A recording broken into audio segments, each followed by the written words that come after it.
Hi everyone. Good afternoon. It's always quite disconcerting when you hear a Brummy voice coming back at you, but you know we are in Birmingham, so I'm just going to go with it. Thank you all for joining this afternoon, and you know what this is about because we have you here, Patrick, to have a discussion about yourself, and this is the Equalities Weekend. So. I have a few questions that are focused very much in the direction of equalities, and I know that we want some opportunities to throw some questions out to the floor, and there are also some questions that are going to be on that thing there, whatever that thing in front of me is called. So it feels quite odd actually, Patrick, because Patrick and I, we've known each other a bit of time now. We'll not give a number of years to that, but there's been a few years that have passed. And we have these meetings that are supposed to be an hour, and they're never long enough to talk about equalities issues. But I wanted to kick off by asking you a little bit about you. As a sort of black male leader. Have you found that helpful or a bit of a hindrance in furthering equalities within the union? Gosh, it's certainly been it's been difficult terrain to navigate. I'll say that. I mean, you bring the person that you are to the role that you're doing, whatever that role is, and you have a sense of what leadership can mean, but it always feels as if it is being, I don't know, moderated by other people's perceptions of you as a leader.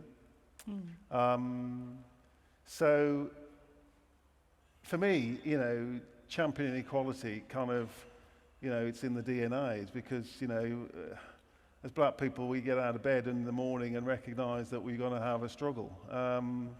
Recognise that, you know, we're not always seen as we want to be seen. That we're not always treated fairly and with respect. And it doesn't matter where you end up in life in terms of your working life, you're going to experience that to a greater or lesser degree. So that drives me, and I make no apologies about putting equality front and centre of my leadership of the NASUWT. That's what I've done, and that's what I've striven to do. And many have responded to that, and you know, some maybe not so much. But there is that point about how others seek to place you, to position you, to define you as a black male leader of a predominantly white teachers' trade union. Does this compute? Does it compute? Does this make sense? It makes sense to me. I think it makes sense to our activists and to so many of our members, but there are those who take a view that somehow you don't have that authenticity. That maybe the reason why you're in a leadership position has to be explained by reference to something else.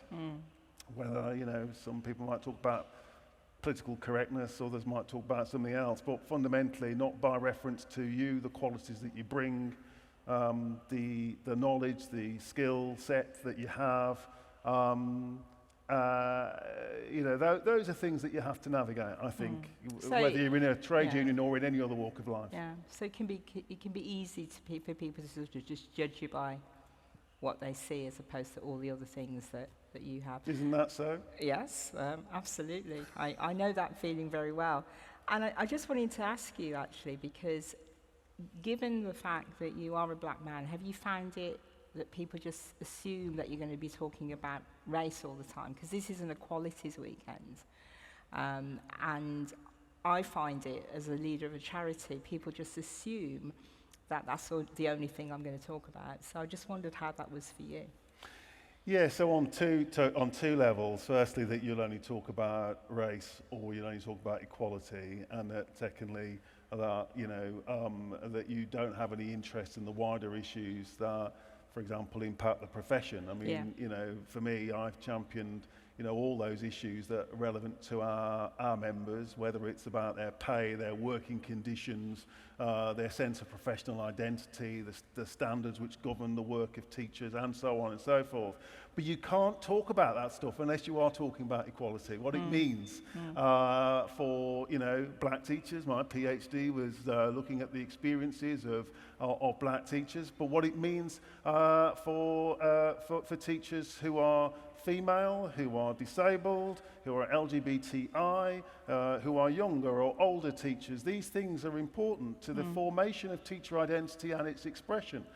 These things are important for our students. If we're seeing people who look like us or share in our experience, our lived experience, these things really do matter to students. So, during my tenure as General Secretary, championing not just racial justice, and by the way, I'm not going to apologise for that.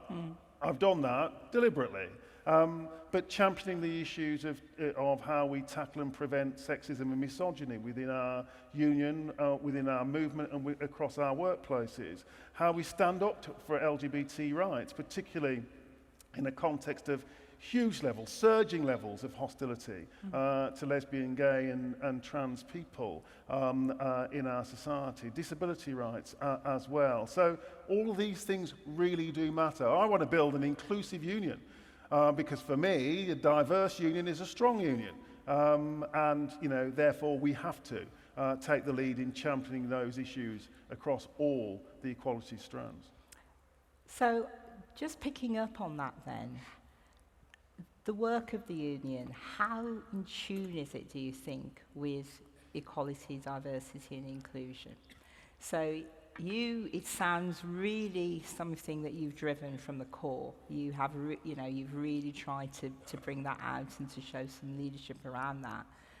How does it sit within the union? Certainly a darn sight better than it was. I'll say that. We've had a checkered history as a union. There's no getting away from that. I think, I think it's a sign of organisational maturity when you can speak about that. You can speak openly about that. Recognise the past that you've left behind. It's not that long ago. I've got enough grey hairs, people will know I've been here for a long time. To remember those days when, frankly, this kind of stuff was not talked about. Conferences like this didn't happen. This is fabulous, actually. Exactly. When I came in, I thought there'd be two people and a dog, and it's just great to, to see so many people here for the equality. Yeah, they just didn't happen. So, the fact is that they are happening, but we had to fight for this space. We had to fight to make this happen. And to be honest, if I'm being really brutal about it, we have to continue to fight for these kinds of spaces. And it's really important, whether it's leaders like me or anyone that succeeds me, it's our members who have to fight to say, this is the kind of union that they want to be part of, and this is the kind of union that we want to be a part of.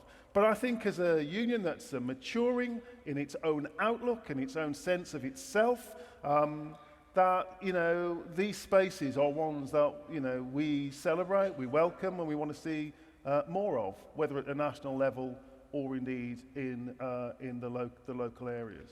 It's interesting that you talk about having to fight for this space because unions are interesting vehicles and they've had a really interesting history. And I know that social justice is something that is very much at the heart of what you're trying to do here. What are the big things then left for the union? You might say there's too many, but what are the things that the union hasn't really addressed with regards to social justice issues? What's it not keeping pace of? What is it not paying as much attention to? And the second question, why not? Well, that's an interesting one, the why not. So much of that is possibly about leadership and the courage of leadership. Including within our unions. I mean, I think it's probably true to say, or might be oversimplifying a little bit, that as unions, as trade unionists, we're very good at telling others how to do stuff. We're less good at looking at ourselves and saying how we need to do stuff. So, tackling the scourge of sexism and misogyny in the world of work. Absolutely right that our union movement has been in the vanguard of campaigning for gender equality at work, for demanding gender pay gap reporting, for including the issues of sexual harassment on our bargaining priorities. This is all really important stuff for us. Campaigning for changes in the legislation and winning those changes in the legislation. But how do we hold the mirror up to ourselves and say, how are we doing? And that does take courageous leadership. I'm not saying that I've got it. I'm just saying that it does require an ability to open yourselves up to scrutiny, sometimes to criticism, and to learn from that and build on that. So I think that's important. What's the uncharted territory? I mean, in one sense, I'd say that it's about how we push the boundaries further, how we push the envelope about what is possible within our movement, what we're capable of doing. I want to see a trade union movement, and indeed the NASUWT, within that movement, thriving. It's in my lifetime that I've seen a trade union movement in which pretty much every worker was a member of a trade union, or thereabouts, to one in which 5 million plus workers are members of trade unions. And it's not just a numbers game, it's about who's opting out of trade union membership. When my parents came to this country, one of the first things they did was join a union, partly because you had to if you were going to get into the workplace. But they joined a union. They were very loyal members of their trade unions. And, my family and my friends, they were all, if they were working age, they were members of trade unions. They were also loyal supporters of the Labour Party. That ain't the case today.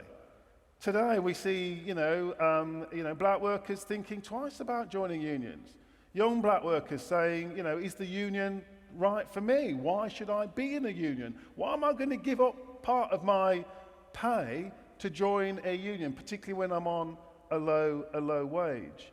And when it comes to voting for political parties, well, we've seen some of the impacts of that, where now, parties on the left can no longer automatically rely on particular communities for electoral support. So I think we've got a lot of work to do in pushing the boundaries about what it is that we stand for and demonstrating that, and connecting with communities and workers who need our trade unions the most. And that means being able to speak the same language as those workers, not just in terms of what we do, but how we do things, what our priorities are, what we campaign on, and what we win for our members, demonstrating that those wins are wins for every one of our members. It's interesting, actually, because you're picking up, I think, what's going on in our society and bringing it back to the union, what's happening here, and talking about continued relevance, that we can't just sit here and pretend people are going to just come join year after year and after year after year. What have been some of the wins then for the union? What are the things that has helped to keep the union relevant? Firstly, one of the things I'm most proud of are events like this one here today. I can think back to when some relatively fresh-faced individuals within the union said, wouldn't it be a good idea if we had a conference for our women members, for our black members, for our LGBTI members, and so on. And we braved it, and we built it. We built it from very small beginnings, half a dozen or so people in a room, to conferences that are attracting hundreds of people at a time.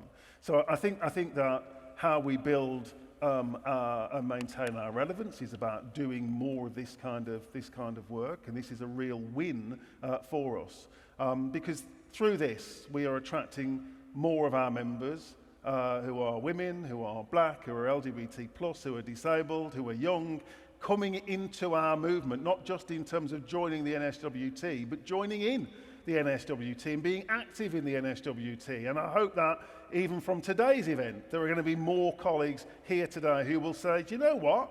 I think I can do that. I think I can get involved, because only by getting involved can we change things for the better in workplaces up and down the country. In terms of other wins, I mean, the wins that we've had against the government in the last few years against the Conservative government, seeking to attack trade union rights, the very right for trade union members to take strike action, minimum service levels, the repeal of regulations that would allow agency workers to be drafted in to cover for striking workers. In other words, locking out striking workers, employers never therefore have to come to the negotiating table. We beat the government on both of those things. We take it for granted that we did it, but actually it was massive. We beat them in the courts on the regulations, and we beat them through our campaigning on minimum service levels, to the point now that we have a new government that's changing the law to remove those minimum service levels from the statute book. Those are huge wins, and they're huge wins for our union, but they're also huge wins for our members. Because when do we use industrial action? We use it to protect our members from violent behaviour in their schools. We use it to protect our members from the scourge of excessive workload. We use it to protect our members' jobs when they're facing the threat of being fired and rehired. We use it when our members are being denied pay awards and access to pay progression. And who is it that loses out most in all those circumstances? It's women. It's black teachers, it's disabled teachers, it's LGBT plus teachers. So these are really important structural, systemic wins on equality for our members. So many more to count, but you know, those are some wins that I'm proud of. Okay, great. I'm going to come out to the audience in a bit, and I'm just letting you know that so that you can get your questions ready in a bit. So I was interesting that you mentioned just at the end there the issue of structural inequality. And some stats have stubbornly not shifted very much. Exclusion of pupils, progression for people who are structurally marginalised within our society. Yeah. And I know you've talked a little bit about internally the union has more to do. But what could the union be doing to increase the pace of change on this? You know, things that haven't changed for 30 years. Is that in enough? Is that the union's attention? Is that the union's business? Gosh, it has to be the union's business. It's our business. It's the business of our members. You know, if you talk about race disparities when it comes to school exclusion, you know, there are black teachers here today who know that. They see that because these are pupils who might be excluded from their own classrooms, but they might be children and young people who are within our own families and communities. So, you know, the union cannot be detached from the reality of everyday life of our members, that somehow all we deal with is the working lives of our members, but we're not interested in everything else. We have to be interested in everything else. These things matter to our members because those things determine whether our members, well, frankly, can be members, can be part of a profession of teachers. You know, if you're feeling that somehow you're excluded from society, then you might feel excluded from being part of the teaching profession. So these things really do matter, and it's really important, I think, that unions like the NSWT interest themselves in what's happening in our communities, connect with community politics, with wider civil struggles, because those are the struggles that are, well, almost life and death for our members. They are wider civic struggles, and it's great. I mean, I knew you were going to say that this is an important issue, but I'm just wondering, how does this become an underbelly, especially in in Birmingham, where the majority of children now are from global majority backgrounds.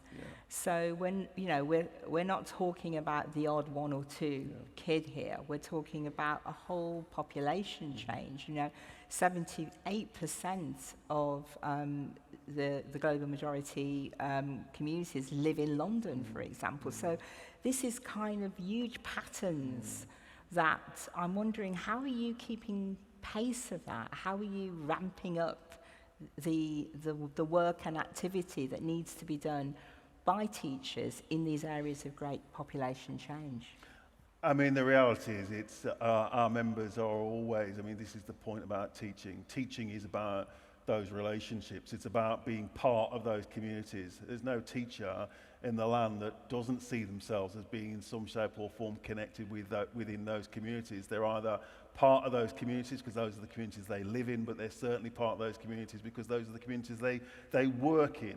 So what we have to do is to create more space and opportunity, not to tell our members how to do things, but to listen and to engage with our members about the realities that they're facing in their classrooms, about the realities that they're facing in their schools and colleges, about the things that are impacting on the lives of the children that they're teaching, about, you know, their relationship with parents and carers, some of which can be positive, some of which can be negative. And we have to support our members to navigate through all of that. So you know, a union which is genuinely lay-led, which is what we are, has to be one which provides the space for members to speak about that experience, to connect with each other and to find solutions together. Solutions to the problem of violence and indiscipline in our schools, which, you know, is clearly connected to the question of exclusion of black kids from our schools.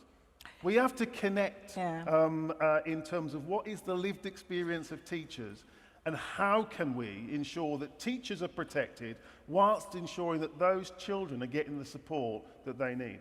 It sounds like space and time to think, connect, which and is talk. so often robbed of teachers. It's robbed. I mean, I should, you know, I'm a former teacher, but it feels like every ill on society gets landed in the classroom, and that just gets, you know, churned into an even busier and very heightened space in terms of issues of accountability. It does. But I'm not making excuses here, because teachers are professionals too, and, you know, teachers in this hall today would say exactly the same thing to me, that it is part of our responsibility, individually and collectively, but of course that responsibility has been left with teachers. And that's the problem. We don't fix society in the classroom. We can help to build a better society in our classrooms, but the ills of society require, you know, that wider, joined-up response involving schools, colleges, and other agencies. Okay. Well, that might be a good note to bring in some questions. There's a very eager person right at the front there that I can see. I don't know if you've got a... We got a mic. Mic? Oh.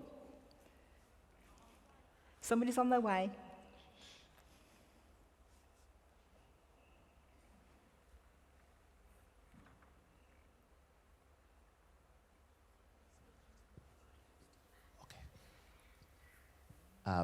Thank you very much. Sam Allen, South End Local Association. Patrick, you know, you and I, we go way back when. Oh, yes, Sam. And I felt deeply disappointed, I must say sad, when I got your email that you're going to step down as our General Secretary. Because I know where you have been and where you've taken this union. Union has to move on.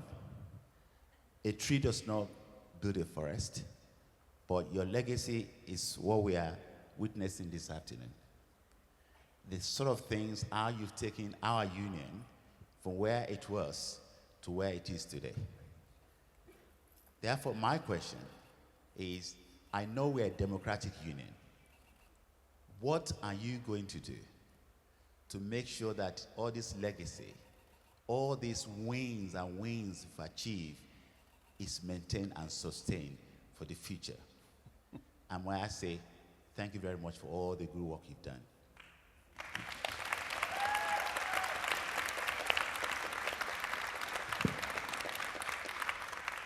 Well, I mean, thanks for that, Sam. And I think your words are too kind and too generous. I mean, we don't do any of this by ourselves. We do it together. And, you know, yeah, we go way back. And we've trialed and struggled together. And, you know, we do this kind of stuff and we carry on doing this kind of stuff because there are other people around us that are willing us on to do it and are standing alongside us, helping us to do this stuff. And to be honest, the legacy, I hope, is that you will all continue in that struggle to hold on to what you've got and to build on it, which I'm absolutely convinced that you will do. You know, what will I do when I depart the stage to ensure that this work carries on? Well, I'll be watching you all. I'll haunt you if necessary to ensure that this work continues. But to be honest, I've got the faith, Sam, that this work is going to continue because there's a spark, there's a fire of passion in this room today by members who feel that this is what a union means. This is what it means. What it means is when we come together in a, you know, it might be in a, you know, a big hall like this. It might be in a, you know, the back room of a social club. It might be in a classroom somewhere in the country. But this, when members come together, they support each other. They recognize the experience of each other. They validate each other. This is the stuff that matters. This is the stuff that makes us human. It makes us trade unions and trade unionists.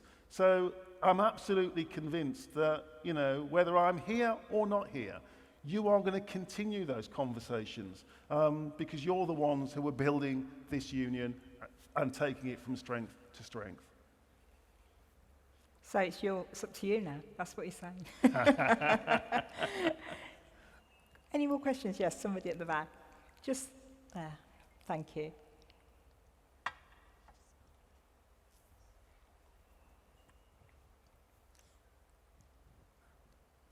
Old friend, good afternoon, sir. Not so old, eh? Come on. It's Charlton here, Stockton Association in the Northeast. Thank you very much, Doc, for the period of time that you have overseen changes, events that have happened. I mean, COVID happened on your watch. Oops. Now, I really would like to know your opinion on the following. Many members here, being an equalities conference, carry a wealth of experiences from around the world. I certainly do, from East Africa, and others carry that from elsewhere. And many of us have been watching the world. And from our seats in the United Kingdom, we have felt, what could I be doing? I mean, I am in a union that I feel has done a lot. I've seen changes, I feel empowered, I feel strong. But watching outside, it looks absolutely glim and like we would want to do something more. So what is your opinion on our union opening up avenues for these members here, for the teachers, to be more engaged with the international community and not just a select few that do this international work? It would be great to see actual teachers who are daily in the classroom, who have these experiences to share out there. And I think those unions out there, the teachers' unions on the international community, would love to have a conversation and share experiences and good practice and know one another better from people who are actually on the top of this job and who are on the activism with the union. My point is really, I'm sure I'm not the only one here who would like to be very active on the international scene. Well, that's music to my ears. Can I just say that? That is music to my ears because, you know, it's a bit like you asked earlier, Joy, about, you know, how do we get the union to be, you know, interested, deliberately interested in what's happening in our communities. And I gave the response that it can't be about the workplace over here and the community over there, and the union's not interested in that. We have to be interested in that because that is about whether or not, you know, we live or die, and whether, you know, we can be the kind of teachers that we want to be in our workplaces. But actually, teachers' lives don't stop on the border of a local authority or of a nation. They often cross international barriers and boundaries. Our students are absolutely, international. our students are international as well. Absolutely right. Absolutely right. So we, as a union, we have to be internationalist as well in our outlook. As a lay-led union, it's really important that our members are driving that.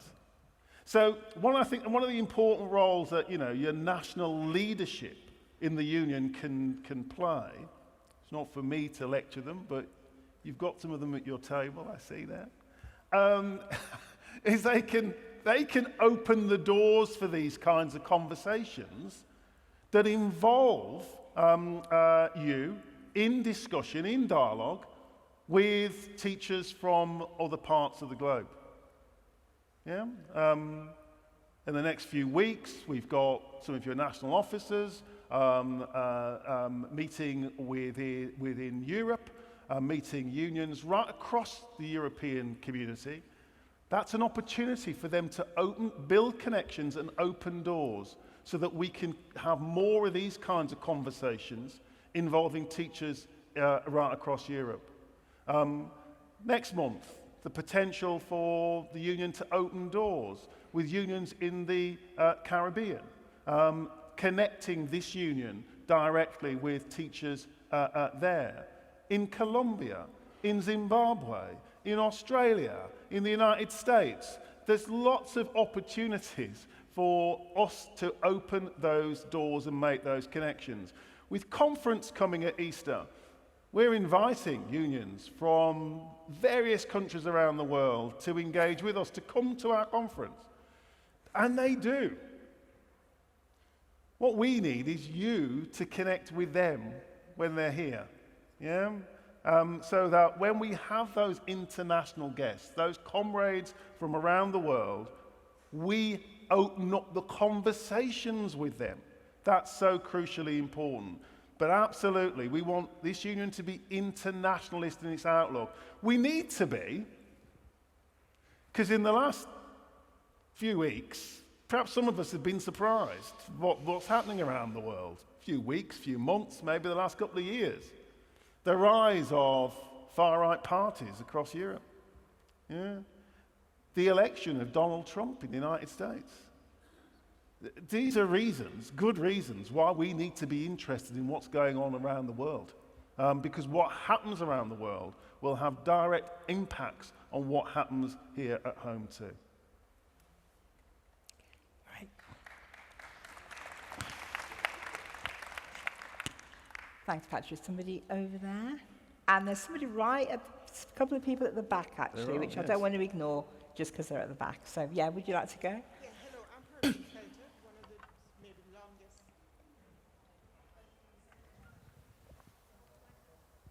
Okay. Hold it close to your mouth. One of the sort of longest serving members. I can't find this. I can hear you. Maybe Yeah. you need to just hold it. okay. Yeah. There you go. I'm going to do a little history here because the questions that are asked about what the union has done, it has evolved so much in the past 25, 30 years. Really evolved. First of all, the first BME conference was at Hills Court. I think there were 20-something people. And then we had to move. And we got to the stage, we had to go to the Metropole.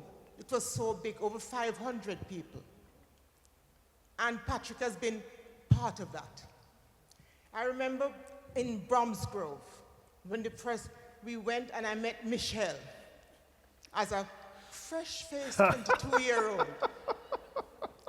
And the reason I remember that session was that it was a BME conference, and there was not one black person on the podium. And I think I just lost it. And I just got up and said, why why isn't Patrick up there? So what I do know in terms of equalities, the BME section of this union is always going to be there and is always going to insist on being at the forefront. Yep. We've come a long way, and Patrick has been the face of that for all this time. Really sorry to hear that you're going. I hope you're going to higher places. There are no high places in the NASUWT. Come on. Yeah, but I personally want to say thank you, because I've seen the evolution of this union. As I said, we had Michelle as president. I remember the first time I met her, I said to her, you have to be in the forefront of the activism. And she took me seriously. Yeah. Anyway, a lot of these faces are not going anywhere. I remember Javed, I remember him just being Paul's little son. And look at where he is now. So I'm saying that there's some things that have happened. I should also say that the union forming the social partnership with the Tony Blair government was a major part of teachers' terms and conditions being improved. And I think we need to start looking at, just to keep things going, to remember all of those things and to not lose sight of where we have been and where we can go. And thank you very much, Patrick. Thank you. And can I say on that, I mean, because Hermine's right to raise the social partnership in 2003 when we signed that national agreement. That took courage, by the way. It was easier to walk away and say, we'll do the same old tried and tested work that unions do. You know, you oppose government, you never engage with the government, you don't cede your power by sitting around the table with government. But we took a courageous decision then. We're on the cusp of a new social partnership for 2024, 2025 and beyond, which will be a real vehicle, not only for us looking at, the issues around teachers' pay and pay restoration, tackling workload crisis, tackling the recruitment and retention crisis within the profession, but actually coming forward with a national plan to address equalities right across the profession and having, for the first time ever, a plan that will enable us to do just that. So I think we're in a really strong place, a really strong position to make a real difference for so many teachers, particularly teachers from, as it were, underrepresented groups. But the point that you started with about, we must fight to keep this space for dialogue, and you will fight to keep this space. And anyone that says to you, we can't do it like that anymore, that, it's not necessary for us to do anything like that. Or even the arguments that, well, that was then that we did this special work around equalities. But now, because we're taking it so seriously, all needs to be part of the core. It needs to be mainstreamed into what we do. That's usually code for we're downgrading this work. Don't let it happen. Okay. Words of wisdom there. I think there were two questions at the back. I don't know who's got the mic, if you could. Hello. Hi. Hi. Hello. Maria Smith, Secretary to Central Beds. My question is more of a personal question. Once you finish all the union work and hang up your suit, what will you do with your life? Where will life take you? I hope it's not just gardening and decorating. I hope you do something that you really enjoy.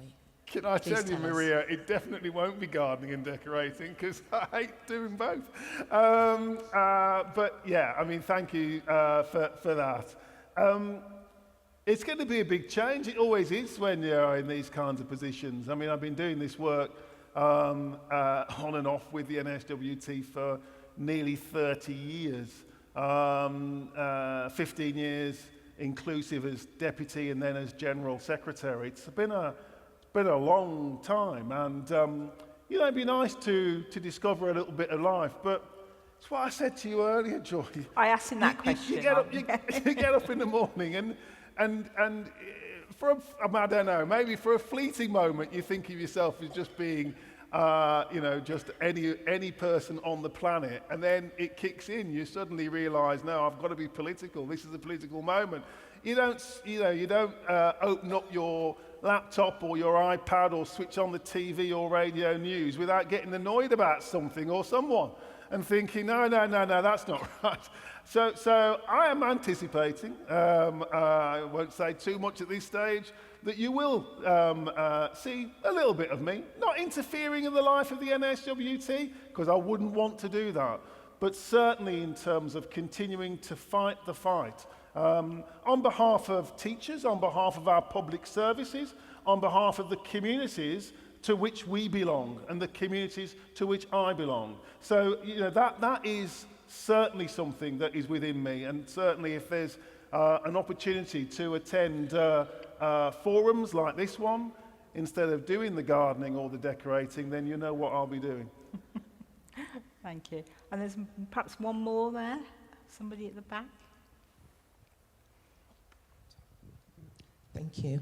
Hi, Patrick Haver from Birmingham. My question seems a bit long-winded, but it isn't, and it sort of echoes Sam's a little bit. Patrick, I want to thank you for the work that you've carried out as chair of the TUC Anti-Racism Task Force. This work, along with your drive to address racism and equality issues in our workplaces and in the NASUWT, will be a lasting legacy. The West Midlands Black Teacher Network is driving forward in educating and empowering our black members to be active within our union, which in turn will challenge racism. Unfortunately, Patrick, there are still regions and nations without a similar network. Yeah. What assurances can you and the executive give and commit to the establishment of black teacher networks when you leave? Thank you. Yeah, no, thanks, Ava. And, you know, I'm really kind of touched by many of the comments and the kind words that have been, you know, conveyed to me since I made my announcement. But, you know, we should be thanking each other. And, you know, colleagues like Ava who have been there and are still there fighting the fight and leading the charge and pushing the boundaries, pushing the envelope in terms of what we're capable of doing and what we should be doing.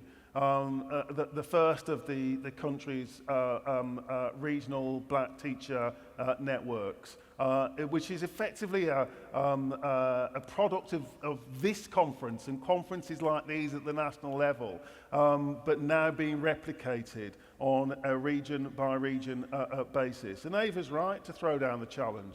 You know, some regions have picked up the baton and are doing that. Other regions are yet to do that. I hope that those other regions that are yet to do that is not because of a lack of willingness to do this, but just simply because they haven't yet got as organised as you have in the West Midlands, Ava. But the commitment of the National Executive is exactly that. As part and parcel of our anti-racism strategy, we've said that those networks up and down the country are crucially important. Colleagues, you can't rely on one conference a year in order to network. When you network 365 every day of the year. That's how you build a union. That's what makes the difference. That's what makes us stronger, where members are connected and are communicating with each other all of the time on the issues that are important to them. So, Ava, I just want to give you that assurance, and I don't think I'm speaking out of turn, on behalf of the National Executive, that every region and every nation across the UK should be establishing those networks as a priority. And I know on the floor of the National Executive that there are others who are also saying exactly the same. If you don't know what to do, if you don't know how to do it, if you're unsure, uncertain about setting up that network, then we'll talk to you about how we did it in our region, in our part of the country. That offer is already there, and every national executive member, every local secretary, the length and breadth of the country should pay heed and get on board in setting up those networks. Right. There was maybe, I think we've got 10 minutes left. There's one question. Yes, yeah. I think your mic is coming. Thank you. Thank you. So I only have the data for England, apologies. But 75% of teachers are women. And later tonight, luckily there's the women's dinner, which I hope lots of people go to network for that.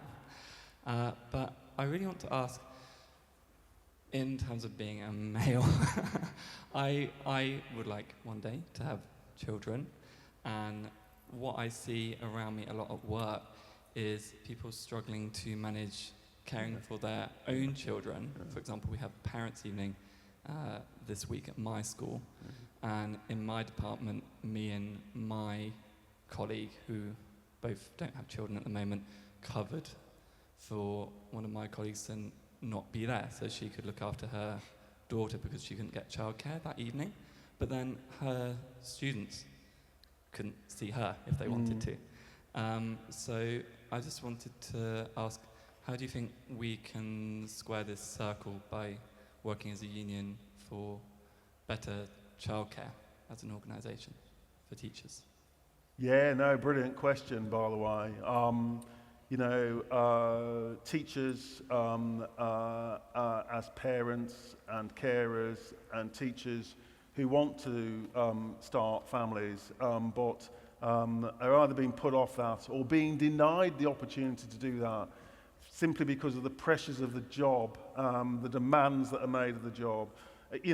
Teaching is a graduate profession. Sometimes you wouldn't think it, given the way in which teachers are treated as workers when you compare it with other graduate professions, other graduate occupations, where, for example, those family-friendly rights, the flexible working, the hybrid working opportunities are there for other groups of workers, but are denied to teachers. That's one of the reasons why we've been pressing, as part of our demand for that new deal for teachers, we've been pressing for, a modernisation of the teacher's contract.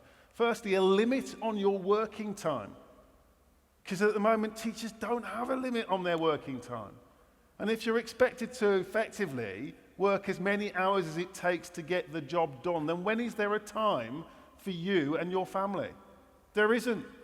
So, we should never apologise for saying we want to have a contractual limit on the working time of teachers, because that's the best way of ensuring that you've got that right to a family life, that right to a personal life, that right to a work-life balance. That's really important. But we're also saying that then the duties on employers need to be more robust, particularly school and college employers. The duty to take seriously the issues around flexible working for teachers. Gone are the days, at least they should have gone, when head teachers or employers were taking the view that, working part-time or job share wasn't compatible with being a teacher.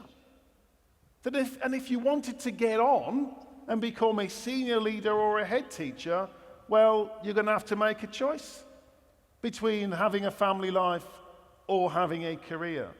That, frankly, is unacceptable. It's really important that employers take seriously and are held to account for the decisions that they're taking with regard to flexible working opportunities for teachers. So, those are just a couple of examples of things that we are pressing for, both as part of our new deal for teachers, but secondly, through that vehicle of social partnership with the new government, to say, if you want to tackle the recruitment and retention crisis, if you want to recruit 6,500 more teachers, if you want to build a more inclusive and diverse profession, then these are the things that you're going to have to attend to. I think We've possibly got only 5 minutes left, and I was just trying to scan through some of the questions on here, which we haven't attended to. And then there's 2 people on there. I'm going to take one of those questions down there, actually, only because I've not looked at it. But I was wondering, one of the questions from there is, what do you want your legacy to be? And what do you want the next General Secretary to prioritise?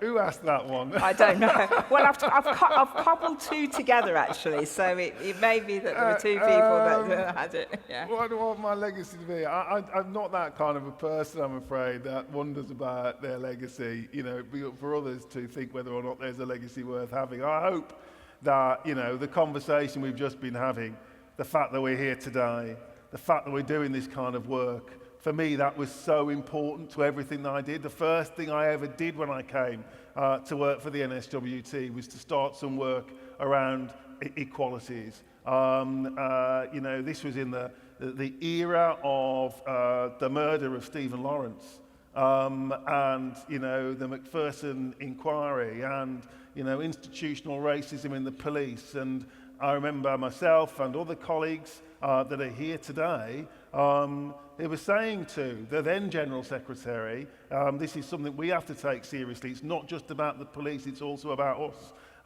And saying to the National Executive, I mean, to be fair, we've had General Secretaries that have been prepared to take that argument into the National Executive and to take on the National Executive to say, we have to take this seriously. That, for me, I don't want to roll back the clock, turn it back 30 years, where we're having to have these arguments again. We've had them, we've won them, we now need to build on that work. I hope that is the legacy that we will continue to build on.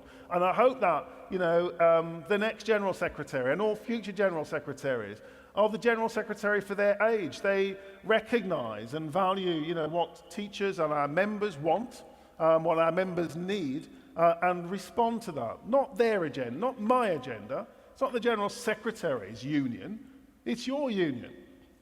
And the union should reflect what your priorities are. You know, for me, maybe I've ridden on the wave of that sense in which we need to tackle injustice. We need to build a fairer and more inclusive union and a fairer and more inclusive workplaces. And I've been able to channel that through the work we've done on equalities. I hope the next General Secretary continues in that tradition, but also continues in the tradition of my predecessors, those who put forward the importance of putting children and young people into the picture, those who felt it was important to focus on those issues in terms of your pay and your rations and the profile of the union, those who felt it was important to put the union at the centre of our wider trade union and political movement. Those are the things that have made a real difference to the kind of union that we are today. And I'm sure that the next person occupying this seat will find their feet, but find their feet in a way which reflects and represents what our members want. So I think that's our time. I'm just looking for people to confirm that. Thank you for the conversation. I can tell just from the room and from the things people have said, how much you're going to be missed, Patrick. So good luck as you go forward. We'll look forward to hearing you popping up now and then in between the gardening that you're not doing. And thank you as well for the opportunities that we've had to work together as well. So thank you very much. Thank you, Joy. Yeah.